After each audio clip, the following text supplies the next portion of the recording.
Bonjour, nous sommes le mercredi 26 août 2026 et le sujet est l'Asie du Sud, en particulier le Népal. Dans l'Himalaya, au Népal, une crue dévastatrice fait au moins 95 morts. Il y a quelques heures, il parlait de 19 morts et de près de 400 disparus environ, dont une majorité d'étrangers. Des images diffusées par la police népalaise ont montré les eaux de la crue déferlant dans une rivière et emportant des maisons sur leur passage, notamment des ponts. Nous verrons quelques images par la suite. Une crue dévastatrice a fait au moins 95 morts, et probablement beaucoup plus, mercredi 26 août au Népal, où 384 touristes sont portés disparus, selon les autorités locales, ainsi que de nombreuses victimes de l'autre côté de la frontière avec la Chine, au Tibet, d'après les médias d'État chinois. N'oubliez pas de vous abonner pour plus de news nationales, européennes et internationales sur ce monde dans lequel nous vivons.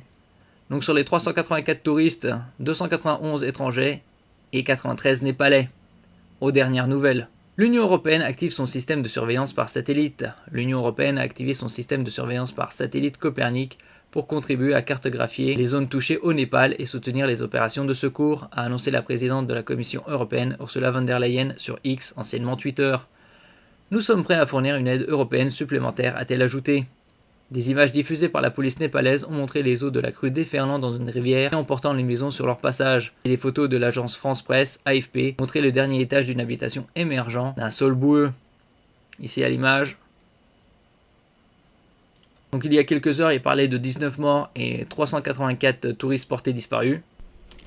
Ces images absolument ahurissantes du Népal, des inondations massives avec Patrick Sauce, près de 400 touristes qui sont portés disparus. Dont 291 étrangers. Effroyable parce que vous voyez ces images à vitesse réelle avec des gens qui fuient. On est en train de les recevoir. Ces images sont bien réelles. On est juste au-dessus de Katmandou. Et malheureusement, ces images, on va devoir s'y habituer. Ce n'est pas la première fois cet été qu'il y a des coulées de boue. Je suis à côté de Marc, qui pourra évidemment vous parler du changement climatique. Mais là, on est dans un état de catastrophe et de sidération totale. C'est-à-dire qu'il y a simplement 8 corps qui ont été repêchés, mais des centaines de personnes sont portées disparues. On est au-dessus de Katmandou, c'est-à-dire qu'il y a énormément de touristes étrangers qui viennent. Je le répète encore une fois, ce sont des images à vitesse réelle qui nous parviennent en ce moment même du Népal. Et vous avez raison d'insister, ce n'est pas la première fois ces derniers mois effectivement qu'il y a des effondrements de ce type des deux côtés de l'Himalaya. Des deux côtés effectivement de l'Himalaya.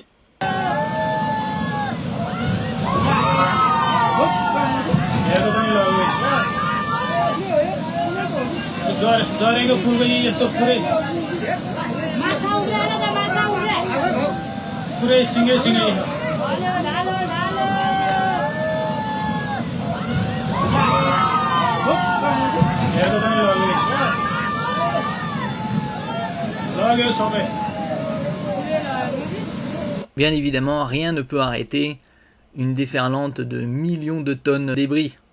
C'est surpuissant.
ओए ना कोई मी है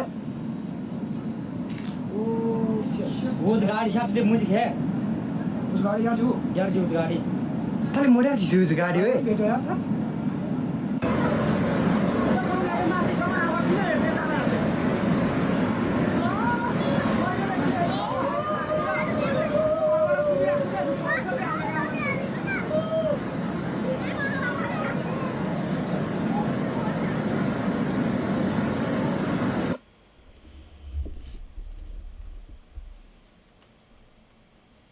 Merci pour votre écoute et à la prochaine.